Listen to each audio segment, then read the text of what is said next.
Welcome again. Good evening, sir. My dear student and friend.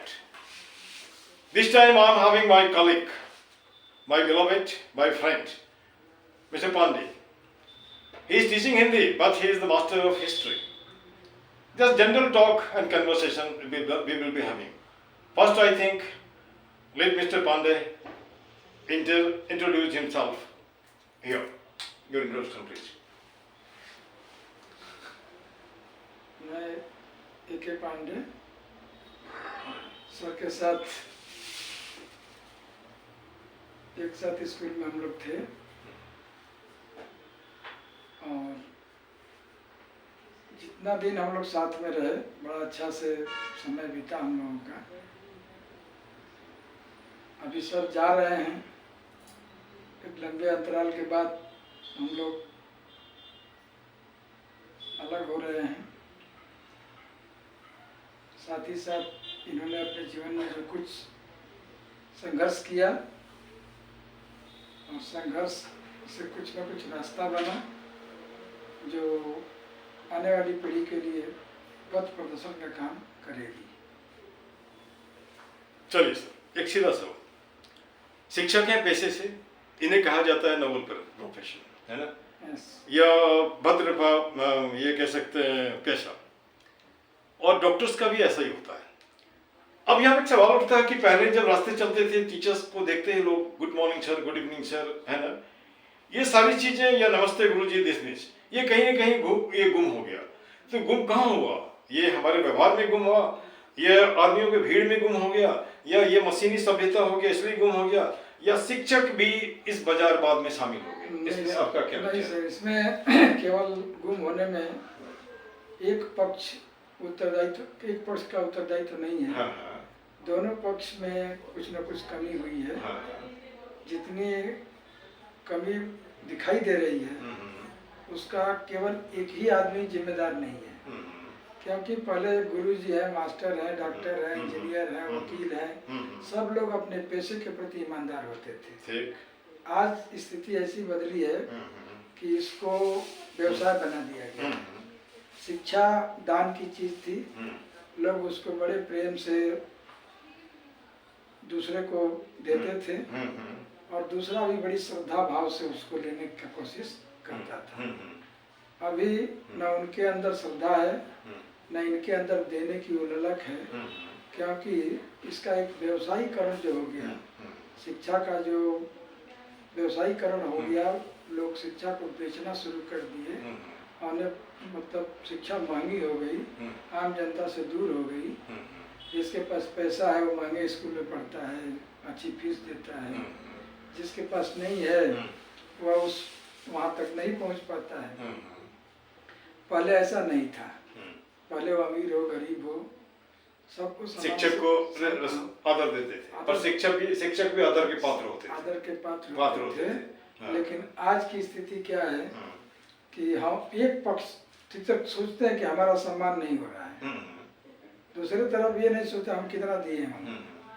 क्योंकि आज जब हम देखते हैं, दूसरी बात और है कि केवल टीचर का ही स्तर नहीं गिरा। टीचर से बहुत सारी आशाएं लोगों की होती है। हर काम, जो काम दूसरा कर सकता है वह काम टीचर नहीं कर सकता है, क्योंकि वो टीचर है। टीचर में भी कभी न कभी कोई न कोई गलती निकलती है और उसका कारण केवल टीचर उसका दोषी नहीं है। हमारा जो वो भी एक समाज का ही अंग है। हाँ। और वो जो सीखता है समाज से सीखता है। समाज में जो कुछ होगा उसका प्रभाव उसके ऊपर भी जरूर पड़ेगा।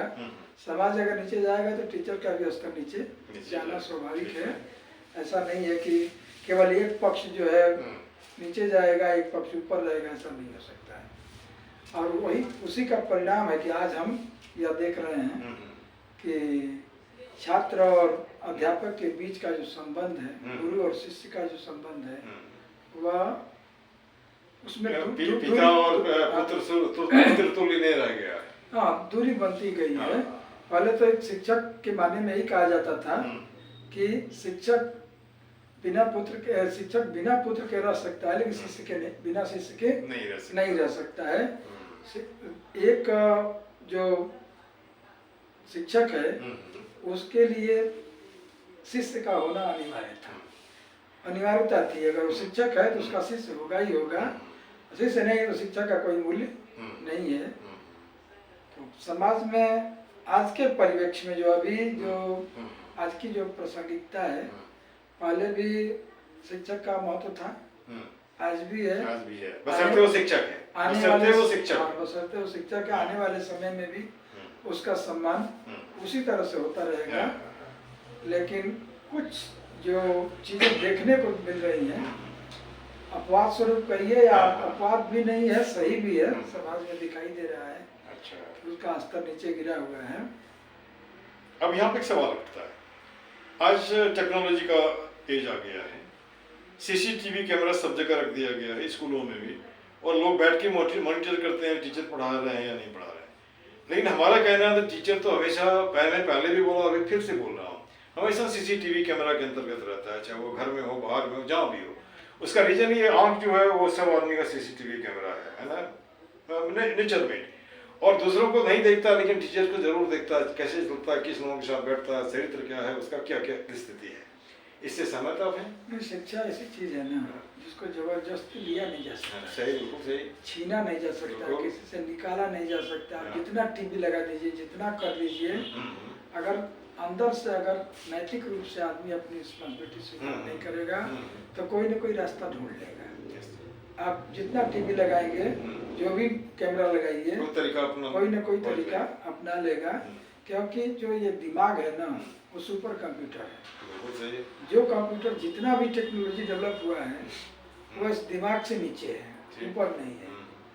तो खास करके टीचिंग प्रोफेशन में जो लोग सोचते हैं कि हम कैमरा लगा करके टीचर को डरा करके, धमका करके एजुकेशन सिस्टम को सही कर देंगे, ये मतलब कुछ हद तक मुश्किल है, कुछ हद तक होगा, क्योंकि वो नौकरी पेशा वाला है, वो तो गुरुकुल का अध्यापक है नहीं, राजा से पेट सा रहा है, राजन के सामने जाके हाथ जोड़ के खड़ा रहेगा। वो तो चूंकि आजकल की गवर्नमेंट का आदमी है, गवर्नमेंट अपना दबाव बढ़ाती है उसके ऊपर, लेकिन उसका भी लेकिन बढ़ाने के लिए भी कोई दिक्कत नहीं है, उन्हीं के लिए होता है वो दिक्कत जो लोग उससे थोड़ा दूर भागना चाहते हैं। आप कैमरा लगा दीजिए, सीसी कैमरा लगाइए, सुपरवाइजर लगा, तो देख रहे हैं जितना पढ़ाने वाले उससे ज़्यादा मॉनिटरिंग करने वाले लोग लगे हुए हैं, नीचे से ऊपर तक, यहाँ से लेके दिल्ली तक देखिए, जो सिस्टम स्कूल में है उसको कवर करने के लिए इतने लोग उसमें लगे हुए हैं। फिर भी स्थिति खराब। पहले एक ये डिप्टी साहब हुआ करते थे पूरे डिस्ट्रिक्ट में, और डिप्टी साहब का नाम सुनते बच्चा और टीचर दोनों की हालत खराब हो जाती है। डिप्टी साहब या इंस्पेक्टर, स्कूल इंस्पेक्टर? वही इंस्पेक्टर डिप्टी साहब। अभी के जो जितने यंत्र लगे हुए हैं, जितनी प्रशासनिक व्यवस्थाएं लगी हुई हैं, सब लोग कोशिश कर रहा है कि इसको इम्प्रूव किया जाए, लेकिन उतना नहीं हो रहा है जितना उनका वर्चस्व होता था, उनका अवसर होता था। तो व्यवस्था तो में कहीं कमी नहीं है, एजुकेशन सिस्टम में किसी पॉलिसी में कमी नहीं है, सिस्टम में कमी नहीं है, प्रयास में भी कमी नहीं है। सब लोग प्रयास कर रहे हैं कि हमारा शिक्षा सुदृढ़ हो, मजबूत हो, अच्छा, प्रभावशाली हो। मैं यहाँ टीचर को कोट कर रहा हूँ, मैंने कभी सुना था, उन्होंने कहा शिक्षा पाना 2 काम करो, या तो मस्तक नवाओ या मुद्रा दो। ये कहाँ तक सच है? नहीं, ये भी है, मस्तक नवाने से तो शिक्षा मिलने वाली नहीं है, मुद्रा देने से। और आजकल के समय में मस्तक नवाने का बात भी नहीं है। हमारा जो सिस्टम भी बदल गया है, हमारा जो संविधान है उसकी इजाजत नहीं देता है कि आप पैर पकड़ करके जो है और शिक्षा ग्रहण करो। शिक्षा आपका राइट टू एजुकेशन, शिक्षा का अधिकार है, सरकार की जिम्मेदारी है, और उसको किसी भी कीमत पर अगर नहीं देती है तो सरकार का फेलियर माना जाएगा। अभी पैर पकड़ना, हाथ पकड़ना, गुरु जी की सेवा करना, बर्तन धोना, कपड़ा धोना, ये सब सिस्टम खत्म हो गया है। जो कर रहे हैं वो लोग वही पुरानी मानसिकता से जुड़े हुए लोग हैं। नए जो अध्यापक हैं ना, वो चाहते हैं, इसकी इच्छा रखते हैं, और जरूरत भी नहीं है, इसकी इच्छा भी नहीं है। अब यहाँ पे नई शिक्षा नीति अभी जो लागू की जा रही है या कर दी गई, इसके विषय में आपका क्या ख्याल है? नहीं, न्यू एजुकेशन पॉलिसी NEP जो 2020 है, ये तो समग्र शिक्षा के अंदर आई है और बहुत अच्छी स्कीम है इसकी। ये जो एजुकेशन अगर पूरी तरह से लागू हो जाएगी तो आने वाले समय में जो ये समस्याएं हैं बच्चों का कि बेरोजगारी है और अनएम्प्लॉयमेंट का जो प्रॉब्लम है वो बहुत हद तक सॉल्व हो जाएगा। क्योंकि गवर्नमेंट अभी हमारे यहाँ जो 15,500 जैसे जो पीएम श्री स्कूल खुल रहे हैं। अच्छा, ठीक। पीएम श्री स्कूल जैसे आपका केंद्रीय विद्यालय है, नवोदय विद्यालय है, आपका बाकी जो सेंट्रल स्कूल जैसे चल रहे हैं, उसी तरह से एक बहुत बड़ी स्कीम है पीएम श्री विद्यालय जो है प्रधानमंत्री स्कूल राइजिंग, जो राइजिंग इंडिया स्कीम है, बहुत अच्छी स्कीम है। उसका मैंने छोटा सा एक आर्टिकल पढ़ा था, उसकी जो बिल्डिंग होगी वो लावा वाला है कि मतलब learning as building, learning as teaching aids. बच्चे को बिल्डिंग देख के ही आधा पढ़ाई उसकी हो जाएगी। हाँ, वेरी गुड, बहुत अच्छा। ऐसी बिल्डिंग बनेगी, ऐसा एटमॉस्फेयर बनेगा, ऐसा माहौल बनेगा कि बच्चे को मारने पीटने का जरूरत नहीं है। जैसे मान लीजिए कि देख के सीख जाएगा। जैसे पहले लोग करते थे, केमिस्ट्री का फार्मूला दीवार में लिख दिया, दिन भर उसको देख रहे हैं चलते चलते। अब हम बिल्डिंग इस तरह का देख ले रहे हैं और दीवारों पे सबकी सारी चीजें लिखी हैं, तो ज्यादा नेताजी सुभाष चंद्र बोस को पढ़ाना है तो बोस को पढ़ने की जरूरत नहीं है, दीवार पर उनका फोटो लगा, उनके बारे में लिखा है। बहुत अच्छा। बच्चा डेली आ रहा है, देख रहा है कब जन्म हुआ, कब मर गए, क्या किए, दिल्ली चलो का नारा कब दिए, उसके बाद उनका कंट्रीब्यूशन क्या है और उनके बारे में, उनके जीवन के बारे में लिखा हुआ है। बच्चा साल भर देख रहा है। और आ गई बात कि ये तो हमारी सोच है, बच्चे की पकड़ कितनी है, इसको हम कैसे बढ़ाएंगे, क्योंकि दिन भर उसी में रहेगा, दीवार पर नहीं देखेगा। ऐसा भी हम देखे हैं, हम अपने स्कूल में पूछ करके देखे हैं बच्चों को कि तुम्हारे स्कूल में एक स्टोन लगा हुआ है, स्टोन पर इंस्क्रिप्शन लिखा हुआ है, उसमें क्या लिखा है किसी को मालूम है? बोला नहीं, आधा तो बोले हम लोग देखा ही नहीं है। जिसमें स्कूल का एस्टेब्लिशमेंट ईयर लिखा है, नाम लिखा है, इनॉग्रेटेड बाय लिखा है। बच्चा 6 में चला गया, मतलब किस क्लास में तुम आया था स्कूल में? हम आया था 1 में, कोई 2 में, कोई 3 में। 4 साल 5 साल का बच्चा है जो इस स्कूल में रहता है, लेकिन उस दीवार को नहीं देखा है। अब आप कहते हैं आप फोटो खींच के बना देंगे तो देख लेगा, जरूरी नहीं है, उसको उसके प्रति प्रेरित करना पड़ेगा। यहाँ पे 2 सवाल और मैं करूँगा, उसको कंक्लूड करूँगा, लंबा हो जाएगा। फिर हमारा डिस्कशन अच्छा हुआ। मैं थोड़ा आइंस्टाइन की बात करूँगा। आइंस्टाइन को टीचर जब पूछता था हिस्ट्री क्लास में, आप पढ़ो, मतलब नहीं, हमको हिस्ट्री नहीं पढ़ेगा, इंटरेस्ट नहीं। तो उसने कारण पूछा, तो क्या है इसमें? तो रिकॉर्ड है, मरने वाले का रिकॉर्ड। लेकिन मैं ये जानना चाहता हूँ आदमी दूसरे को क्यों मारता है ना? तो मारने के ढेर सारे रीजन थे, इट इज ह्यूमन नेचर, मैं वहाँ पे नहीं आऊँगा। अब यहाँ पे एक सवाल उठता है कि जैसे आज का जो समाज है, शिक्षित, अल्प शिक्षित, अशिक्षित या बहुत शिक्षित, जहाँ तक व्यवहार की बात होती है तो वहाँ तो सब एक जैसा ही हो जाता है। और मुझे लगता है कि माखनलाल चतुर्वेदी का एक है, नाखून क्यों बढ़ते हैं। तो बार बार हम नाखून काट लेते हैं, उसके बाद दाढ़ी मुड़ा देते हैं, लेकिन जब गुस्सा आती है तो किसी पर अटैक कर देते हैं।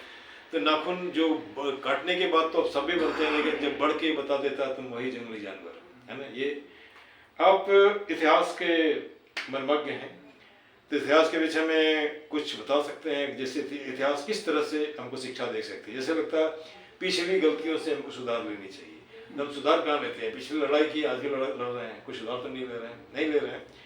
तीसरी बात, आप हिंदी भी पढ़ाते हैं, है ना? तो हिंदी में कुछ ऐसे कवि या जो भी लोग हैं जिसको बहुत ज़्यादा पसंद करते हैं तो क्यों करते हैं? वो अपनी समझ की बात है, अपनी समझ की बात है। हर आदमी को पसंद नहीं करता। कोई बात नहीं, जितने लोग हैं सब अलग अलग पसंद है उनकी। अब हम किसी की पसंद को किसी को थोप नहीं सकते हैं। एक छोटी घटना है महादेवी वर्मा की। किसी कवि सम्मेलन में जाना था उनको, लेट हो गई। लोगों ने दृष्टि से उनसे सवाल पूछा, तो वो वहाँ बोलती है, मैं लेटी थी वह लेटा था, मैं नीचे थी वह ऊपर था। अब सब लोग अवाक, ये क्या बोल रही है? तब वो बोलती है, मैं माँ थी वह बेटा था, है ना? हाँ, उसने जवाब दे दिया। अपनी समझ की बात है। तो अब यहाँ पे हमारे मिशन ये भी शब्द की 3 शक्तियां हैं ना, कविता है, व्यंजना है और इस लक्षणा है। तो शब्दों को समझने और समझाने का सबका तरीका अलग बिल्कुल है। एकदम बिल्कुल मैं और समझ एक रहा ही हूँ। शब्द ऐसा लगेगा कि बहुत अभद्र है, और जब देखेंगे तो लगेगा ये भद्र शब्द है, ठीक है। अच्छा है। अच्छा, बुरा और अच्छा बोलते हैं, बुरे शब्द अच्छे शब्द। कविदास ने जितना कहा है, वो टिप्पू लटवासियां हैं, वो बोलेंगे पागल है, उल्टा बोलता है। नहीं, बिल्कुल लेकिन सही जब बोलता उसको जब पढ़ते हैं, उसके बारे में समझते हैं, है। उनके भाव को जो समझते तो लगता है कि हाँ, इन्होंने एकदम सही बात कहा है। अच्छा, आज मूर्ति पूजा लेकर, मंदिर की स्थापना को लेकर के दुनिया जगह झगड़ा होता है। और कबीर उस समय भी इसी को तोड़ने के लिए उन्होंने लिखा था ना, पहाड़ पूजे हरि मिले तो मैं पूजू पहाड़, ताते दी चक्की भले पूछ पीछ का संसार, है ना। चलिए कोई बात नहीं, यहाँ पे मैं खत्म करना चाहता हूँ, लेकिन हमारा एक अपील है, मुहिम है कि दुनिया में शांति फैलाने के लिए।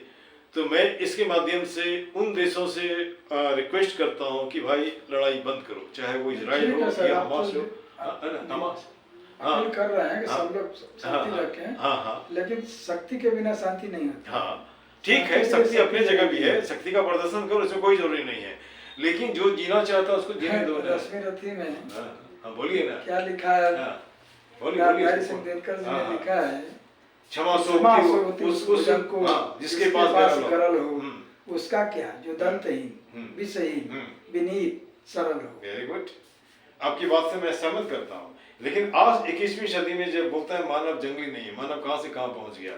क्या आज मूली के गाजर के तरह जो मार रहे हैं, उस तरह नहीं करके बम गिरा करके वो बच्चा पैदा भी नहीं हुआ, मर जा रहा है, तो कहाँ क्या वही किस्मत लेके आया था क्या? आप बड़े लंबे चौड़े भाषण देते हैं, शुरू करते हैं, आखिर में कोई शुरू करता है तो उसका रिवेंज आता है, ऐसे तो नहीं होता है। अच्छा, दूसरी बात ठीक है, एक को हम अच्छा कहेंगे खराब ऐसा नहीं कर सकते। हमारा खराब है, इजराइल अच्छा खराब मैं किसी दोनों को नहीं बोल रहा हूँ, मैं दोनों को कह रहा हूँ, दोनों चारों को कह रहा हूँ, रसा को भी कह रहा हूँ, यूक्रेन को भी कह रहा हूँ, इनको भी कह रहा हूँ। आप जितने भी देश के लोग, जितने भी लीडर लोग हैं, आगे बढ़िए, प्रेम मोहब्बत से रहिए, हथियार बंद करिए। कुछ जितनी जिंदगी बनी है हम नहीं, मैं जानता हूँ कि हमारी बात बहुत मायने नहीं रखेगा, है ना, लेकिन कह रहा हूँ लड़ाई का, किसी भी संघर्ष का रास्ता संघर्ष से खत्म होने वाला नहीं है। अंतिम उसको खत्म करने का अंतिम रास्ता बातचीत ही है, लव एंड अंडरस्टैंडिंग। तो वो तो लास्ट में उनको भी समझ में आएगा, लेकिन जब खत्म हो जाएगा, सब खत्म हो जाएगा, सब बात बीत जाएगी, सारी चीजें नष्ट हो जाएंगी, समाप्त हो जाएंगी, तब हमको समझ में आएगा कैसा नहीं करना चाहिए। आज का दिन अच्छा रहा, सुबह से मुझे लगा कि चलो फोन बिगड़ गया, अच्छा नहीं होगा। दो हमारे कलीग प्रिय, मेरी जैसे मैं तो सबको बराबर मानता हूँ, दुनिया का कोई भी आदमी हो, अगर मैं सकता हूँ किसी की भी हेल्प करता हूँ।